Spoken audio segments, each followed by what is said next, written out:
SST का जो कि ऑफिशियल मिड टर्म के लिए आया है। पहला जो है 1 से लेकर 27 एमसीक्यू है, जिसमें कि आपके पास में एमसीक्यू प्लस में वन लाइनर इंक्लूड है। तो आप लोग क्वेश्चंस का लेवल देख सकते हो। पहले हेलो एवरीवन, आई होप आप सब ठीक होंगे।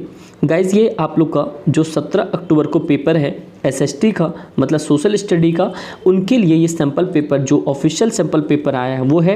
और आप लोग का एग्ज़ाम 80 नंबर का होगा और 3 घंटे का होगा। ये मैंने आप लोग को कम्युनिटी पोस्ट में इससे 10-15 दिन पहले भी बता दिया था। इवन इसमें जितने भी क्वेश्चंस हैं वो क्वेश्चंस आज से 1 दिन पहले कम्युनिटी पोस्ट में भी अपलोड करे थे मैंने एमसीक्यू में, जो कि बहुत सारे बच्चों ने रॉन्ग क्वेश्चन का आंसर दिया था। अब आप लोग सोच लो, अब ये पेपर में भी आया हुआ है।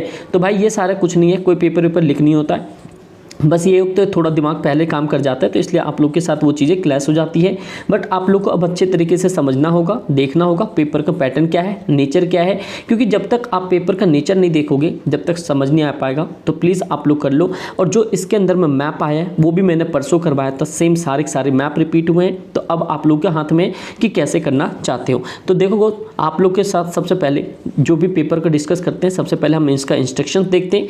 इंस्ट्रक्शंस क्या कह रहा है, मतलब आपके टोटल जो है 40 नंबर टोटल कंप्लीट में 40 क्वेश्चन होंगे, जिसमें कि आपके जो 1 से लेकर 27 मतलब 1 से लेकर 20 ये एमसीक्यू फॉर्म में बोल सकते हो। लेकिन मैंने आपको अगर पहले पता होगी, अगर पहले की क्लास आपने देखी होगी, मैंने बताया था आपको कि जो सीबीएसई है आपका, ये एमसीक्यू मतलब छोड़ दो, ये 1 नंबर में आपके कम से कम 10 क्वेश्चन आपके एमसीक्यू देते हैं और रिमेनिंग वाले आपके वन लाइनर देते हैं। तो जो बात इस बार भी देखने को मिला है और यही एक्सपेक्टेशन मुझे भी थी। तो देखो अब सेकेंड 28 से 31 ये 3 मार्क्स के क्वेश्चन होंगे, जो कि आपको 80 वर्ड में लिखने होंगे। और 32 से 35 ये 4 मार्क्स के होंगे। और मोस्ट इंपॉर्टेंट है ये वाले, आप लोग अगर चाहते हो ना एसएसटी में फुल में से फुल लाना, एसएसटी के इंपॉर्टेंट क्वेश्चन के सीरीज में जाओ नीचे और सारे प्लेलिस्ट के वीडियो देख लो। आप लोग के पूरे वहाँ से कंफर्म हो जाएंगे कौन सा क्वेश्चन का कैसे अटेम्प्ट देना, क्या सिलेबस है, कौन सा इंपॉर्टेंट टॉपिक है, क्या कंसेप्ट होना चाहिए। All those things available there, सारा चीज़ वहाँ पर अवेलेबल है, आप लोग जाके देख सकते हो। अब उसके बाद देखते हैं क्वेश्चन नंबर 36 से 39 ये 5 नंबर के आ रहे हैं। और देखो मैप तो मैंने आपको परसों ही बताया था, परसों वाली क्लास में। अगर आपने नहीं देखा तो ये वाली आप वीडियो देख लो मैप वाली। देखो इसमें 40 नंबर के क्वेश्चंस में आपके ज्योग्राफी के क्वेश्चंस आएंगे और हिस्ट्री क्वेश्चन आएंगे। लेकिन जैसे मुझे लग रहा था कि हिस्ट्री के 3 नंबर के क्वेश्चन आएंगे, ज्योग्राफी के 2, लेकिन इस बार ज्योग्राफी के 3 क्वेश्चन आ गए और हिस्ट्री के 2 क्वेश्चन आ रहे हैं। तो ठीक भाई, ये आपके पास में इंस्ट्रक्शन है, आप ये देख सकते हो। ये आपका ऑफिशियल पेपर का इंस्ट्रक्शन है। ये देखो, ये जो है आप लोगों के पास में ये एमसीक्यू बोल सकते हो, तो वन लाइनर बोल सकते हो एसएसटी का, जो कि ऑफिशियल मिड टर्म के लिए आया है। पहला जो है 1 से लेकर 27 एमसीक्यू है, जिसमें कि आपके पास में एमसीक्यू प्लस में वन लाइनर इंक्लूड है। तो आप लोग क्वेश्चंस का लेवल देख सकते हो। पहले मैं आपको सैंपल पेपर कंप्लीट दिखा देता हूँ। ये देख लो, ये सारे सैंपल पेपर है। ये सैंपल पेपर होने के बाद आप लोग को क्या करना पड़ेगा, जो मैं इंपॉर्टेंट पॉइंट बता रहा हूँ वो, और इससे पहले जितने इंपॉर्टेंट क्वेश्चंस करवाएं वो आप अगर उतना कर लेते हो तो भाई आपका काम हो जाएगा। इवन तो इसके अंदर में मैं बता रहा हूँ, ये जो क्वेश्चन है अभी मैं बताऊँगा आपको, ये प्रोजेक्ट टाइगर आप चाहे तो मैं बच्चे के नोट्स में भी दिखवा सकता हूँ। 3 दिन पहले ही करवाया और इंपॉर्टेंट मार्क कर करवाया, और वही इस बार पेपर 5 नंबर के लिए आया है। तो भाई ये सारी चीज़ें देख सकते हो। यहाँ पे प्रोजेक्ट 9073 बोला था, ये मैंने परसों ही आपके जो ऑफलाइन बच्चे उनके नोट्स में करवाए थे। और इस बार मॉक टेस्ट में, यहाँ पे मॉक टेस्ट क्या, ये ऑफिशियल सैंपल पेपर आया उसमें भी क्लास कर गया है। तो भाई देखो, ये ऊपर वाले के हाथ में और थोड़ी सी पॉजिटिव वाइब्स होती हैं, तो वो सारी चीज़ें इसके अंदर में है। ऑलमोस्ट जितने करवाएं वो सारे क्वेश्चन है और वो सारे ही आएंगे। आज पूछ लो या 10 दिन बाद पूछ लो, वही सारी चीज़ें होंगी। आप यहाँ पर देख लो, मैंने आपके मैप में जलियांवाला बाग भी बता दिया था, इंदिरा गांधी स्टेडियम बता दिया था, हीराकुंड डैम बता दिया था, नागार्जुना बता दिया था। इवन मैंने ये कम्युनिटी पोस्ट में एमसीक्यू के पैटर्न में रखा था। भाई प्लीज़ आप लोग के सामने सब कुछ है इस बार हाथ में, आप लोग यहाँ से देख सकते हो। तो चलो मैं आपको बाय वन बाय करके आपको एक एक क्वेश्चन डील करवाता हूँ, किस तरह के क्वेश्चन इस बार आ रहे हैं। जो कि आप लोग के सामने पहला क्वेश्चन देखो भाई, पहला क्वेश्चन यहाँ से पूछ रहा है कि जो 1 से लेकर 12 तक आपके 1 to 12 जो है आपके एमसीक्यू क्वेश्चंस होंगे। 27 total MCQ question one liner questions आएंगे एसएसटी के मिड टर्म में, जो कि आपके सामने 1 to 12 ये आपके एमसीक्यू होंगे। उसके रिमेनिंग जो भी है वो वन लाइनर होंगे। तो आप लोग सबसे पहले देख लो क्या क्वेश्चन है, बहुत बेहतरीन सा क्वेश्चन है। आपके अगर एनसीईआरटी रीडिंग की होगी तो आप लोग ये क्वेश्चन बना पाओगे। और जैसे मैंने आप लोग को बोला था कि एनसीईआरटी रीडिंग करना ही करना है और मल्टीपल टाइम्स रीडिंग करनी है, क्योंकि इस बार का एमसीक्यू वहीं से बनेगा। तो आप लोग के सामने देख लो, क्वेश्चन पूछा गया है कि निम्नलिखित में से कौन सा असत्य है, मतलब कि इनकरेक्ट है। कह रहा प्राइमरी सेक्टर में कौन कौन सा आता है, और ये मैंने आपके मैप वाली वीडियोस है उसमें भी मैंने एक क्वेश्चन पूछा था, सेम क्वेश्चन यहाँ पे मेरे को लग रहा था इस टाइप के क्वेश्चन हो सकते हैं।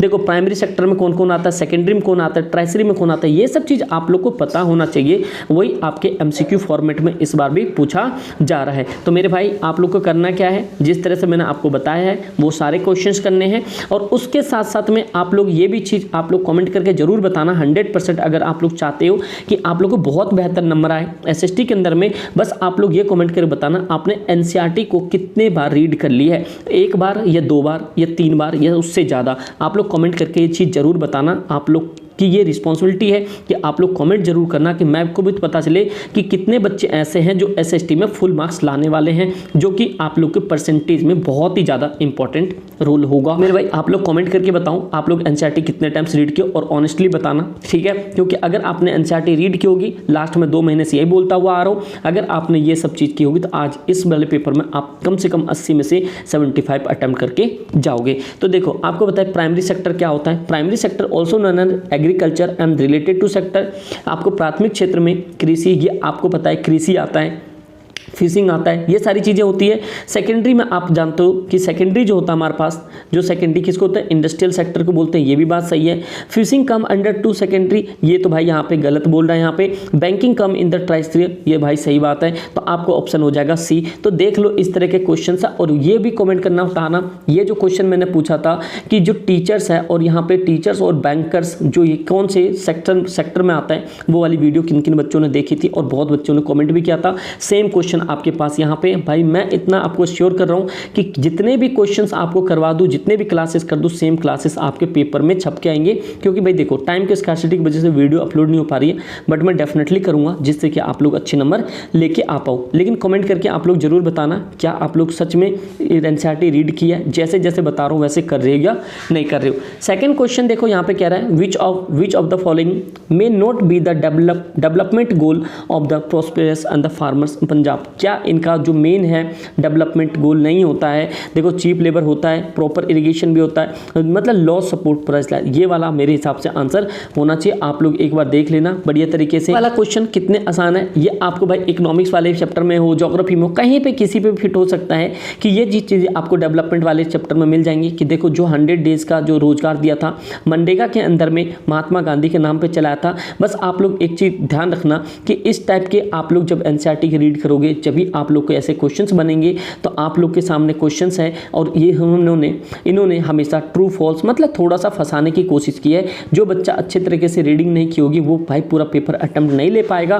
तो ये चाहे फाइनल की बात हो या मिड टर्म की बात हो, प्री बोर्ड की हो, जो भी बात हो, लेकिन जितने क्वेश्चंस करवा रहा हूँ, सीरीज करवा रहा हूँ, चाहे कोई भी हो, A to Z कर लो, आपके बेहतर आपके नंबर पेपर में दिलवाएगा। आगे देखो यहाँ पे ये होती, यहाँ पे 100 डेज जॉब इंश्योर करता था, रूरल एरियाज में होता था, ये सारी चीज़ें सच है यहाँ पे। फिर आगे देखो यहाँ पे अगला क्वेश्चन है, कह रहा है यहाँ पे if big dam are constructed in the area then why do peoples resist it. मतलब क्यों ऐसा क्यों होते हैं वहाँ पे, जहाँ पे डैम वैम बनाया जाते हैं वहाँ के लोग वहाँ से मूव कर जाते हैं, डिस्प्लेस हो जाते हैं। आप लोग को ये सारे क्वेश्चंस मिल जाएंगे भाई। देखो सॉल्व कराऊंगा, काफ़ी लंबा समय चला जाएगा, एक्चुअली मेरे पास थोड़े टाइम की कमी हो जाती है, जिसके कारण मैं आप लोग के साथ क्वेश्चन डिस्कस कर रहा हूँ। और क्वेश्चन डिस्कस करने के बाद सबसे इंपॉर्टेंट चीज़ है कि मैं आप लोग के सामने ये चीज़ें देख रहा हूँ कि किस हिसाब से आप लोग के एनसीईआरटी से क्वेश्चन बन रहे, और एसएसटी तो फुल टू फुल एनसीईआरटी से ही बन रहा है, आप देख सकते हो। एक क्वेश्चन और देखो यहाँ पे क्या क्वेश्चन बन रहा है कि जो द्वितीय क्षेत्र मतलब होता है उसको दूसरे किस नाम से जाना जाता है, औद्योगिक नाम से मतलब इंडस्ट्रियल नाम से जाना जाता है। एक क्वेश्चन आप लोग के पेपर या कहीं ना कहीं एक आएगा, मेरे दिमाग में आ रहा है, तो आप लोग नोट कर लेना। सबसे ज़्यादा ऐसा कौन सा स्टेट है जहाँ पे गवर्नमेंट ने बोल दिया था कि इरिगेशन सिस्टम पूरी स्टेट फॉलो करेगी। आप लोग कमेंट करके बताना ऐसा कौन सा स्टेट था जिसे सरकार ने बोला था कंप्लीट उस स्टेट के अंदर में इरिगेशन सिस्टम लगा हुआ होना चाहिए और वाटर कंजर्वेशन ऑफ सिस्टम होना चाहिए। आप लोग कमेंट करके बताना। ये ज्योग्राफी का क्वेश्चन है और ये देखो कितने आसान क्वेश्चन है। सेकेंडरी सेक्टर को क्या कहते हैं, और दूसरे आपको पता है मैन्युफैक्चरर नाम से जाना जाता है। ये प्राइमरी के अंदर में किसान आते हैं, फिशरमैन आते हैं, जो भी हॉर्टिकल्चर होता है, पीसी कल्चर होता है। ट्राइसरी में बैंकिंग आते हैं, टीचर्स आते हैं, ये जो भी सेवा देते वकील आते हैं, सर्विस सेक्टर आपको होता है ट्राइसरी के अंदर ही इंक्लूड होता है। तो मेरे भाई आप लोग ये सब क्वेश्चंस देख सकते हो किस तरह से ज्योग्राफी के भी क्वेश्चंस इजी लेवल में पूछा गया है, बट आपको क्या होना चाहिए, इसके लिए अवेयर होना चाहिए। अवेयर के साथ साथ में एनसीईआरटी मोस्ट इंपॉर्टेंट है। मैंने आप लोग को जिस तरह से बोला था अगर आपने किया होगा आपके 100% बोल रहा 75 प्लस ही आएगा आपके 80 में से। तो मेरे भाई ये क्वेश्चंस है, आप देख सकते हो अर्सेशन रीजन के भी क्वेश्चंस कैसे आए।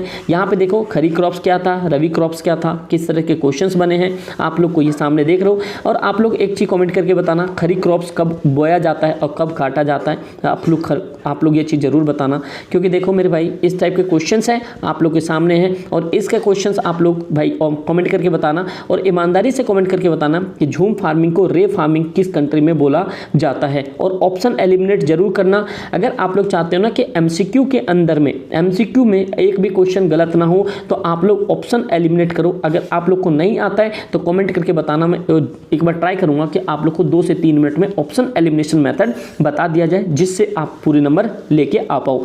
तो देखो जैद क्रॉप ये सारे चीज कुछ पूछे गए हैं और 1 नंबर के क्वेश्चंस में आप लोग को पता है कि what do you understand by the civil war, और ये भाई कल की क्लास में ही हुआ था लास्ट टाइम जो फ्राइडे की क्लास गई थी। तो मैं कभी कभी बिलीव ही नहीं कर पाता हूँ ये सारे क्वेश्चंस कैसे क्लैश कर जाते हैं। ठीक भाई, लेकिन आप लोग के सामने ये सारी चीज़ें भाई आप लोग बहुत आसानी से बचा सकते हो। Name of the capital of Belgium, आप भाई ये तो देखो सारे बच्चे कमेंट करके बताना कि बेल्जियम की राजधानी क्या है और 100% सभी का कमेंट आना चाहिए। अब देखो इस तरह के क्वेश्चंस 1-1 नंबर के इवन फिलर भी आ रहे हैं और फिलर आने के साथ साथ में आप लोग के पास में देखो when was the state recognise commission form कब बनाया गया था। और आप लोग एक क्वेश्चन और बताना यहाँ पे कि जो सबसे पहला जो ऐसा कौन सा राज्य था, कौन सा राज्य स्टेट था जो कि भाषा के आधार पे बना था और इसी सेशन में बना था भाषा के आधार पे। ठीक है बताना। चलो ऑप्शन देता हूँ, एपी आंध्र प्रदेश, तमिलनाडु दे देता हूँ और आपके पास में यहाँ पे हो गया बिहार, मतलब बिहार। आप लोग ऑप्शन आपके सामने है, आप लोग मतलब कमेंट करके जरूर बताना। उसके बाद सबसे इंपॉर्टेंट है आप लोग के साथ मैंने परसों भी पूछा था, एक आप लोग की वीडियो देखी होगी मैप वाली, तो उसमें मैंने पूछा था आप लोग से कि ये जो है कांग्रेस कब स्थापना होती है और कांग्रेस का सेशन सबसे पहले कहाँ पे स्थापना हुई थी और कब हुआ था। देखो सेम टाइप के क्वेश्चन यहाँ पे पूछे गए हैं। तो भैया आप लोग के सामने है, जो पूछा है, जो करा है, जो करवा रहा हूँ वो आपके सामने 100% ऑथेंटिक है। तो अब आप लोग के ऊपर है किस तरह से आप लोग पेपर अटेम्प्ट करते हो। जितनी भी क्लासेस अपलोड हो रही प्लीज करते जाओ। अगर अच्छा लगे तो शेयर जरूर करना यार, एक लाइक करके जरूर आप थोड़ा सा मोटिवेट कर सकते हो जिससे कि मैं और अच्छे क्वेश्चंस लेके आ पाऊँ। तो ठीक है, अगला जो मेरा सेशन होगा, अगला सेशन होगा आपका हिस्ट्री का चैप्टर नंबर 1 का मोस्ट इंपॉर्टेंट क्वेश्चन सीरीज। 20 से 25 मिनट की वीडियो होगी, कंप्लीट कर लेना, कुछ भी पढ़ने की जरूरत नहीं पड़ेगी आपको। ठीक है, अब देखो अर्सेशन रीजन यहाँ से पूछा गया, फ्रेंच रेवोल्यूशन से पूछा गया यहाँ पे। अगला देखो ये भी कल क्वेश्चन पूछा था यार, ये कैसे आ रहे सारे क्वेश्चन। देखो रोलेक्ट एक्ट पूछा था मैंने कि कब लागू किया गया था और मैंने वहाँ पे ये भी पूछा था रोलेक्ट एक्ट का दूसरा नाम क्या था। तो ये भाई बहुत सारे बच्चों ने इसका कॉमेंट भी किया था। Who had draw the image Bharat माता की पिक्चर। आप लोग सबसे पहले इंपॉर्टेंट क्वेश्चन के सीरीज में जाना, उसमें मैंने एक्सप्लेनेशन कर रखा और वहाँ पर मैंने ये क्वेश्चन बता रखा है और सारे क्वेश्चन आपके क्लैश कर रहे भाई साहब। और भाई बिलीव नहीं हो रहा भाई, करना पड़ेगा आप लोग को, कर लो, बहुत इंपॉर्टेंट है। आप लोग बहुत मतलब कि 100% आप लोग के रिजल्ट बहुत बेहतर बनेंगे अगर आप सारी वीडियोस को फॉलो कर लेते हो। तो अब आप लोग के सामने प्रूफ है, आप लोग जाके प्लेलिस्ट में चेक कर सकते हो क्या क्वेश्चन है क्या क्वेश्चन नहीं है। अब देखो 3 नंबर के मोस्ट इंपॉर्टेंट क्वेश्चन बनते हैं। कह रहा है नॉन करप्शन मूवमेंट, ये भी आप लोग को मैंने सिंपल सी बात है किस तरह से आपको आंसर लिखना चाहिए, उसमें सेम मैंने यही चीज उठाया था। तो भाई सारे क्वेश्चन कहाँ से आ रहे हैं, क्या हो रहा है ये, तो यही सारी चीजें हैं आप लोग के सामने। देखो भाई बड़े छोटे क्वेश्चन जो भी करवाएं सारे क्वेश्चन हैं यहाँ पे। आप लोग का काम बनता है अब सच्चे से मन से पढ़ाई करना। और ये ऑर्गेनाइजेशन, ये ऑर्गेनाइज सेक्टर, अनऑर्गेनाइज सेक्टर, ये भी कल ज्योग्राफी के पेपर में करवाए। ये सारे क्वेश्चन कैसे आ रहे हैं भैया इसमें, ये सारी चीजें भाई साहब देखो मोस्ट इंपॉर्टेंट है। अब आप लोग एक कॉमेंट करके बताना क्या इंपॉर्टेंट क्वेश्चन की सीरीज एक सेशन में चाहिए या सब चैप्टर का अलग अलग चाहिए, ये कॉमेंट करके जरूर बताना। बस आप लोग ये कॉमेंट करके बताना भाई साहब कि जितने हिस्ट्री हो, ज्योग्राफी हो और इकोनॉमिक्स हो, पॉलिटी हो, सबके चैप्टर वाइज अलग अलग करूं या एक बुक का कंप्लीट कर दूं, आप लोग मुझे बताना। जैसे हिस्ट्री है, हिस्ट्री का जैसे मान लो 1 आ रहा है, 2 आ रहा है, 3 आ रहा है, तो तीनों का मैं हिस्ट्री का कंप्लीट इंपॉर्टेंट क्वेश्चन एक ही वीडियो में बना दूं या सबका सेपरेट कर दूं, आप लोग कमेंट करके जरूर बताना भाई। एलुवियल सॉइल आप देखो, ये ब्लैक सॉइल का फीचर्स बना। और सबसे पहले मुझे आप लोग ये भी कमेंट करके बताओगे ये जो ब्लैक सॉइल है कौन से स्टेट में पाया जाता है और कौन से फसल उगाए जाते हैं, मतलब विच क्रॉप्स। ठीक है भाई, ये सारे क्वेश्चन है मेरे भाई। और देखो इस टाइप के क्वेश्चन आप लोग के सामने, ये जो केस बेस्ड है, केस बेस्ड बहुत इजी है मेरे भाई। केस बेस्ड देख लो, अगर आपने एनसीईआरटी पढ़ी वहीं से केस बेस्ड है, और सारा फिलर दिया हुआ है कि देयर 1972-73 में रोजगार की हिस्सेदारी कितनी थी, आप लोग यहाँ से देख सकते हो। रोजगार कितना था, 74% था। प्राथमिक क्षेत्र में कितना था, द्वितीय क्षेत्र में कितना था, प्राइमरी सेकेंडरी में कितना था। ये सारे क्वेश्चन अगर आपने नहीं किया है ना भाई, तो आप लोग करना शुरू कर दो। आपके सामने टेबल है, देख लो किस तरह के क्वेश्चन है। ये आपके ऑफिशियल पेपर हैं जो कि आप लोग के रिलीज हुए हैं। ये आई थिंक आप लोग के सभी को नहीं मिल पाएगा सेक्टर पे, बट मैम लोग के पास आए हैं तो वो आप लोग को अपलोड जरूर कर देंगे। ये देखो प्रोजेक्ट टाइगर, यार बिलीव नहीं हो रहा मैं क्या बताऊं कैसे, ये भी कल वाले कुछ क्लास के ही पूरे क्वेश्चन इसमें अटैच हो गए। देखो ये सारे क्वेश्चन है यार, ये बाघ रिजर्व सारे क्वेश्चन है, मतलब अल्टीमेट यार। बहुत अच्छा अटेम्प्ट ले सकते हो आप अगर आपने पूरे फॉलो कर लिया तो, ठीक है मेरे भाई। तो देखो आप लोग के सामने क्वेश्चन था, आप लोग से उम्मीद करता हूँ कि आप लोग इसे सॉल्व करोगे। और सॉल्व करने के बाद ये सारे क्वेश्चंस एक चीज़ जरूर करना कि जितने भी एनालिसिस अभी तक आप लोगों ने नहीं किए हैं वो एनालिसिस आप जरूर करना। और एनालिसिस करने के बाद आप लोग ध्यान से सुनना, जो भी क्वेश्चंस आप लोग को मैंने समझाए हैं, जो भी वीडियो प्लेलिस्ट में पड़े हुए, सारे अटेम्प्ट कर लो। आपका मिड टर्म बहुत धांसू जाने वाला है, इतना तो बिलीव रख सकते हो। बस कमेंट करके आप लोग से जो भी चीज़ें पूछी गई आप लोग वो जरूर बताना। और अगला आ जाओ मैप सेक्शन में, और मैप सेक्शन आप लोग बताना कि कल जो मैप बताया था क्या उसी में से सारे मैप आए हैं नहीं है। जिन बच्चों ने मैप वाली क्लास नहीं देखी आप लोग जाके जरूर देखो, क्योंकि यहीं से सारे क्वेश्चंस अटेम्प्ट होंगे और 100% अटेम्प्ट होंगे। जो बता रहा हूँ 110% आपके पेपर में अटेम्प्ट होंगे। इससे आप लोग अंदाजा लगा सकते हो परसेंटेज बढ़ाना है तो कैसे कैसे आपको करना पड़ेगा। और आप लोग यहाँ पे मुझे करके बताओगे ऑप्शन, ये जो बी है, बी यहाँ पे बी, ये बिहार है। बिहार में 1917 में कौन सा मोमेंट हुआ था। और यहाँ पे ए है, ये पंजाब, और पंजाब के अंदर में कौन सा डैम है, आप लोग मुझे कमेंट करके बताओ। और ये इस वाले वीडियो के नीचे कमेंट और पूरा भर जाना चाहिए। और आप लोग की मुझे उम्मीद है आप लोग लाइक से भाई इस वीडियो को सबसे आगे लेके जाओगे, जब भी थोड़ा सा मोटिवेट होकर और सारे क्वेश्चंस करने के लिए मोटिवेट होऊंगा और आप लोग साथ बेस्ट से बेस्ट आऊँगा। तो आप लोग के सामने सारा कुछ अवेलेबल है, मैंने प्रेजेंट कर दिया। अब आपके सामने है कि किस तरह से क्वेश्चंस को अटेम्प्ट लेते हो। ये देख लो यहाँ पे कि कोई ये वो छोटी मोटी चीज़ नहीं है भाई, ऑफिशियल पेपर है। आप लोग को एक आइडिया मिल गया कि 80 नंबर का पेपर आएगा, तो मुझे उम्मीद है कि आप लोग ये सारे क्वेश्चन सॉल्व करोगे। और ये क्वेश्चन सॉल्व करके, बैठ के सॉल्व करके आप लोग अपना आंसर शीट भी चाहे व्हाट्सअप कर सकते हो, टेलीग्राम कर सकते हो, या इंस्टाग्राम पे कहीं भी सेंड कर सकते हो। तो आप लोग करना, मैं आप लोग बताऊंगा कि आंसर किस तरह से लिखा जाता है। ऑफलाइन में टेस्ट होगा उसका मैं बताऊंगा कि किस हिसाब से मैं पेपर करवाता हूं, जो कि भाई हमेशा थ्योरी में 95 हर जगह रहा, चाहे 10वीं की बात करो, 11वीं की बात करो, 12वीं की बात करो, तो यही सारी चीज़ें। और कॉलेज में भी इस बार बच्चों ने बहुत अच्छा डंका बजाया है। तो उम्मीद करता हूँ आप लोग को चीज़ें अच्छी लगी होंगी। अच्छा लगे तो एक कमेंट जरूर करना और लाइक करके जरूर आप थोड़ा सा अप्रिशिएट करना और अपने दोस्त यार में शेयर जरूर करना। अब युद्ध की तैयारी शुरू हो गई है, मिड टर्म से प्री बोर्ड है। प्री बोर्ड भी बात बता रहा हूँ आपको, 22 दिसंबर के बाद आप लोग का प्री बोर्ड है। तो भैया इस की तैयारी हो जाओ, तैयार हो जाओ, और आगे मैं आप लोग के साथ खड़ा हूँ। आप लोग के सपोर्ट और मेरा प्यार आप लोग के साथ हमेशा है, जिससे कि दोनों जने मिलकर अच्छा काम करेंगे। ठीक है दोस्त, थैंक यू सो मच।